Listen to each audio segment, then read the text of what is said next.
Record ya? Ya mulai aja.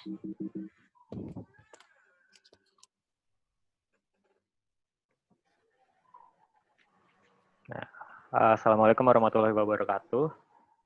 Perkenalkan, nama saya Afwan Miftahul Husna dengan NPM 1906 3013 56. Nah, di sini saya dari HG3 bersama teman-teman saya dengan nama berikut akan menjelaskan tentang produksi roti dengan merek Sari Roti serta keterkaitannya dengan LSPB masing-masing.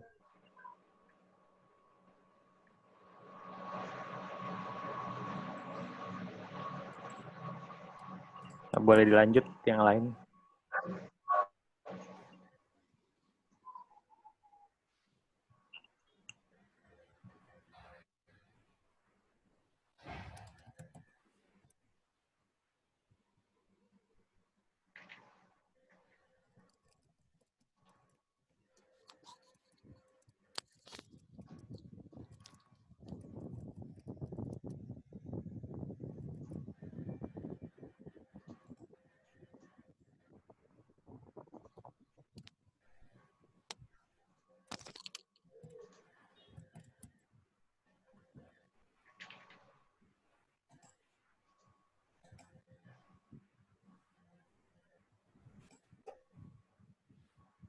Baik, yang pertama ada organisasi dan fungsi manajemen.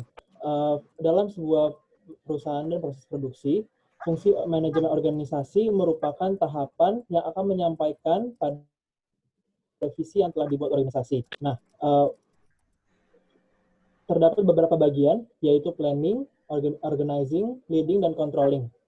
Di setiap organisasi terdapat struktur organisasi yang merupakan hierarki, berupa jenjang atau garis yang bertingkat, yang menggambarkan pembagian kerja dan alur koordinasi. Terdapat 6 jenis struktur organisasi yang umum dipakai, yaitu fungsional, divisional, lini dan staff, matriks, serta komite atau proyek.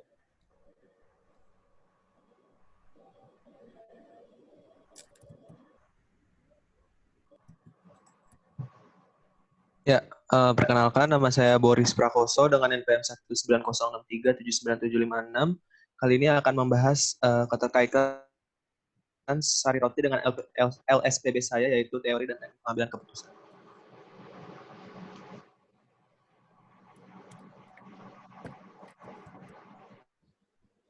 Nah, untuk teori teknik pengambilan keputusan sendiri dibagi dari 3. Ada decision making approach, problem solving method, dan decision making method. Lanjut.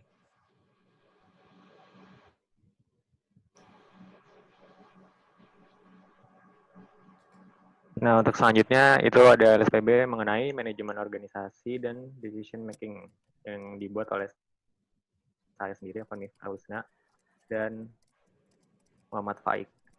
Boleh dilanjut. Nah, jadi pembuatan keputusan dalam manajemen produksi dan operasional. Manajemen produksi dan operasional adalah suatu desain, operasional, dan perbaikan sistem untuk menciptakan produk utama dan servis. Pengambilan keputusan dimaksudkan untuk memudahkan proses pemilihan alternatif atau penggunaan peralatan analisis bagi penentuan keputusan, sehingga dapat diketahui bagaimana keputusan rasional yang harus diambil, dan dengan demikian dapat ditentukan dan disusun rencana logis dari keputusan-keputusan yang diambil atas dasar peralatan ilmu pengetahuan dan analisis kuantitatif serta kenyataan yang terjadi. Nah, mungkin bisa dilanjut sama Faik. Keputusan dalam kategori ini menentukan proses fisik atau fasilitas ditinggal dari kondisi keputusan yang harus diambil. Terdapat 4 macam pengambilan keputusan, yaitu yang pertama pengambilan keputusan atas peristiwa yang terjadi, yang kedua pengambilan keputusan atas peristiwa yang mengandung resiko, yang ketiga pengambilan keputusan atas peristiwa yang tidak pasti, dan yang keempat pengambilan keputusan atas peristiwa yang timbul karena bertentangan dengan keadaan lain.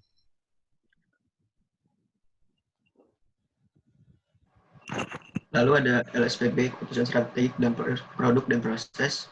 Tapi ini tidak ada yang mendapatkan. Boleh saya jelaskan saja. Keputusan strategik, produk dan proses bagi menjadi 4 variasi, yaitu proses fokus, repetitive strategi, produk fokus, dan mass customization.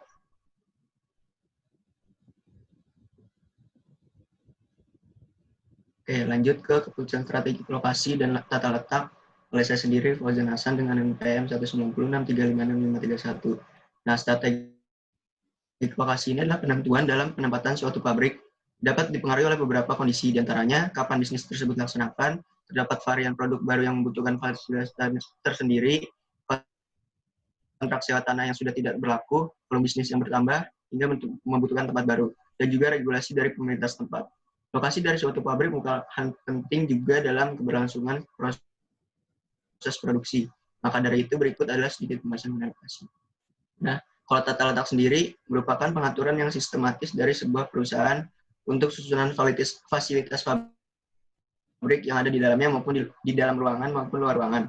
Juga dapat didefinisikan sebagai rencana atau tindakan untuk mengatur fasilitas yang ideal, meliputi peralatan, ruang penyimpanan, pekerja, mesin, aliran inventaris, dan layanan lain yang meningkatkan produksi.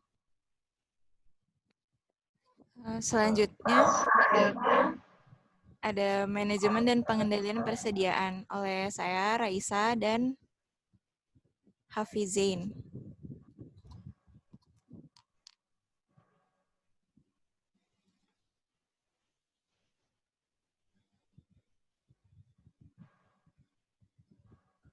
Oke, mungkin saya lanjut. Untuk persediaan adalah bahan atau barang yang disimpan dan digunakan untuk memenuhi tujuan tertentu, seperti proses produksi atau distribusi. Manajemen persediaan sendiri adalah bagian dari perusahaan yang mengatur dan menjaga persediaan. Aktivitas yang dilakukan dalam manajemen persediaan adalah memperoleh persediaan, menyimpan, hingga persediaan tersebut dimanfaatkan atau dikeluarkan. Faktor yang mempengaruhi persediaan, yang pertama ada dana yang tersedia akan mempengaruhi pembelian sediaan. Kedua, ada lead time, waktu tunggu barang yang dipesan. Ketiga, ada frekuensi penggunaan. Semakin sering digunakan, maka persediaan akan sedikit. Yang keempat, daya tahan persediaan. Barang dengan daya tahan sebentar, seperti buah dan sayur, harus segera dijual. Yang kelima, bencana. Yang keenam, tingkat penawaran, juga tingkat permintaan.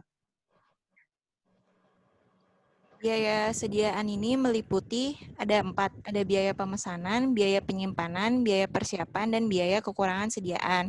Terdapat metode-metodenya, ada FIFO atau first in first out, ada LIFO, last in first out, dan average atau rata-rata.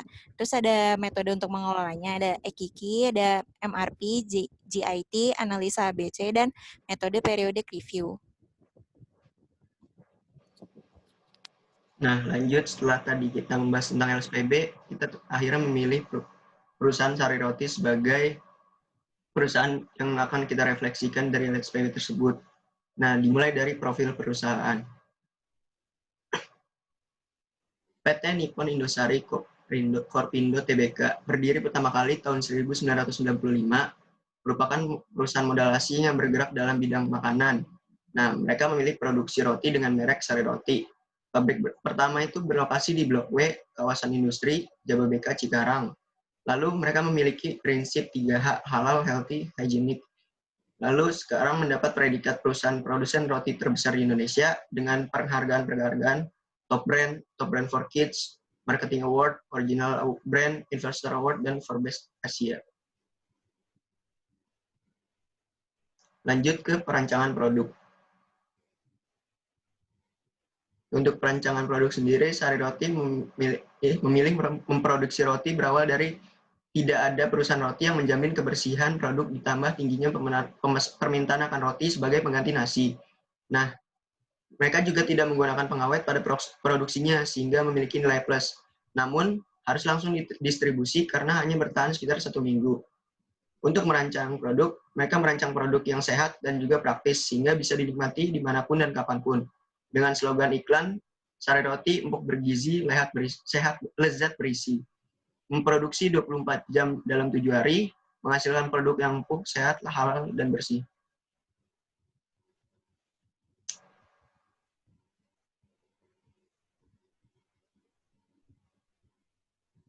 Unmute dulu, Bang. Perkenalkan kembali, nama saya Ron Gunanto dengan NPM 18061121863. Di sini menjelaskan kualitas produk dari Sari Roti tersebut. Nah, Sari Roti ini memiliki kualitas yang sangat baik dikarenakan penjualan dalam aspek penjualan kualitas merupakan salah satu aspek yang sangat penting. Nah, Sari Roti ini mulai dari bahan baku, proses, kemasan, hingga pengiriman, dan penjualan sangat diperhatikan. Ini dapat kita lihat dari produk sari roti yang kita temui dalam keadaan yang fresh, dari kondisi rotinya yang baik dan kemasan yang tidak cacat, serta penarikan produk saat tanggal expiry mendekat. Lanjut.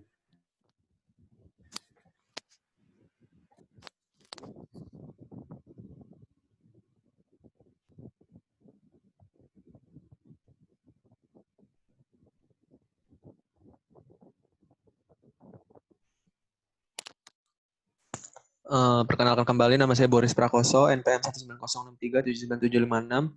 Kali ini akan menjelaskan proses produksi dan kapasitas produksi dari sari roti itu sendiri. Lanjut. Nah, dalam memproduksi roti, sari roti memerhatikan bahan baku karena untuk menjaga kualitas dari roti yang dihasilkan tersebut. Nah, terdapat beberapa metode proses dalam produksi roti tersebut. Di antaranya itu ada straight dough mixing, no time dough mixing, sponge and dough mixing, dan terakhir continuous bread mixing. Nah, setiap metode tersebut memiliki kelebihan dan kekurangan, sehingga perusahaan diharapkan memiliki kemampuan untuk memilih metode produksi tergantung dengan kondisi tantangan produksi yang sedang dihadapi. Untuk perusahaan sari roti sendiri memilih menggunakan metode sponge and dough mixing, karena metode ini memiliki kelebihan yaitu memberikan roti dengan kualitas terbaik dari segi tekstur, aroma, rasa, dan kelembutan dari roti. Namun memiliki kekurangan berupa prosesnya memerlukan waktu yang lama. Lanjut. Nah, sari roti sendiri dalam menerapkan memproduksi rotinya itu menggunakan strategi mass customization, di mana perusahaan membuat produk yang variatif atau high variety dengan harga yang murah, serta diproduksi dalam waktu yang cepat. Nah, strategi tersebut dipilih oleh perusahaan karena permintaan konsumen akan variasi dari jenis maupun dari rasa roti yang berbeda sangat tinggi, sehingga perusahaan harus menyesuaikan produknya. Tetapi di sisi lain, perusahaan juga harus mampu memproduksi roti dengan jumlah besar, sehingga dapat menekan biaya produksi dan harga jual menjadi murah. Nah, dengan strategi tersebut, sari roti dapat memproduksi rata-rata hingga 2 juta potong roti per hari. Kapasitas besar dihasilkan dari penggunaan mesin yang maksimal, sehingga dapat menghasilkan volume besar. Dengan volume yang besar tersebut, sari roti memiliki 25.000 gerai yang tersebar dari wilayah Jawa, Sumatera, hingga Makassar.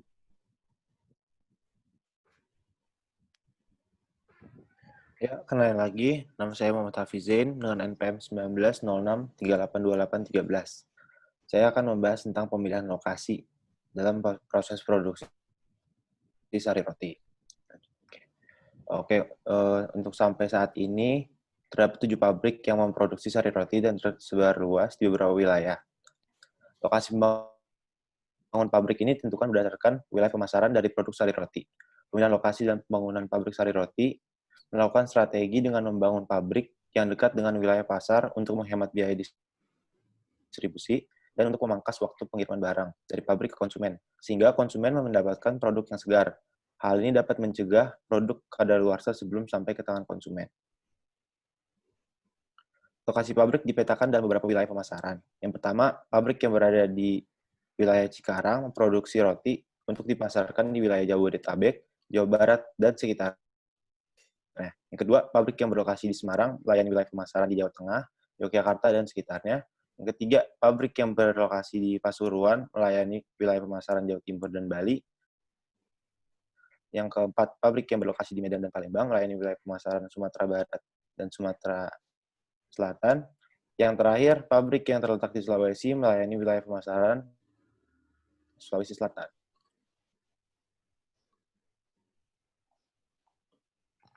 Oke, perkenalkan nama saya Muhammad Faik Zuhdi. Saya akan menjelaskan tentang layout perusahaan. Next. Pabrik sari roti ini mengadopsi konsep layout product oriented layout, di mana mesin-mesin terletak berdekatan dan saling terhubung satu sama lain, dan proses produksi berlangsung setiap hari. Pabrik sari roti juga sangat menjaga sanitasi di dalam pabrik. Layout pabrik ini tidak memiliki sudut ruangan yang berpotensi menjadi tempat pertumbuhan mikroba dan juga debu. Selanjutnya, pabrik ini juga melakukan perawatan mesin secara fleksibel. Tata letak pabrik yang luas memungkinkan perawatan mesin dilakukan di dalam pabrik. Pembersihan dan perawatan mesin ini dibagi menjadi dua, yaitu clean in place and clean out place. Yang keempat, ruang penerimaan bahan baku yang datang terletak berdekatan dengan gudang penyimpanan bahan baku, sehingga ketika bahan baku datang tidak perlu dipindahkan dengan jauh. Selanjutnya, mesin pencampur dengan mesin pressing diletakkan berdampingan, sehingga adonan yang sudah dicampur bisa langsung dipres untuk menghilangkan kadar gas pada adonan. Selanjutnya, tempat untuk pencetakan dan pemanggangan dan fermentasi diletakkan berdekatan, tapi agak berjauhan dengan dua mesin sebelumnya. Ini bertujuan agar terdapat ruang yang luas untuk membawa adonan yang telah jadi ke mesin pencetak. Yang terakhir, rak terletak di samping mesin pengemas roti, sehingga roti yang telah dingin dapat langsung dikemas secara cepat dan langsung didistribusikan kepada para konsumen. Nah, untuk yang selanjutnya ada sumber daya manusia dan rancangan kerja oleh saya, Afwan, dengan NPM 1906-3013-56. Jadi SDM rancangan kerja itu Sari Roti memiliki karyawan sekitar 1.200 orang sehingga bisa terus mengoperasikan produksi selama 24 jam, atau biasa disebut hold employment constant, serta penempatan karyawan berdasarkan dengan tingkat pendidikannya. Nah, perusahaan ini juga menerapkan sistem karyawan staff dan karyawan non-staff. Bisa dilihat dari tabel berikut jika staff itu ditempatkan di bagian strategis yang membutuhkan kemampuan tinggi, serta manajer fungsional, administrasi, staff, dan tata usaha. Jika non-staff itu ditempatkan di bagian strategis tetapi tidak membutuhkan kemampuan tinggi, serta penempatannya itu seperti satpam, cleaning service, karyawan produksi harian, dan raw material.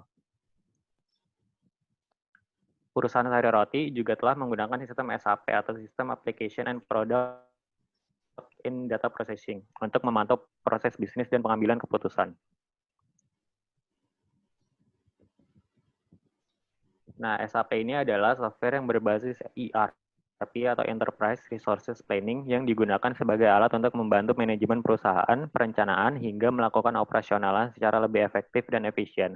Modul SAP yaitu Sales and Distribution, Production Planning, Financial Planning, dan Controlling.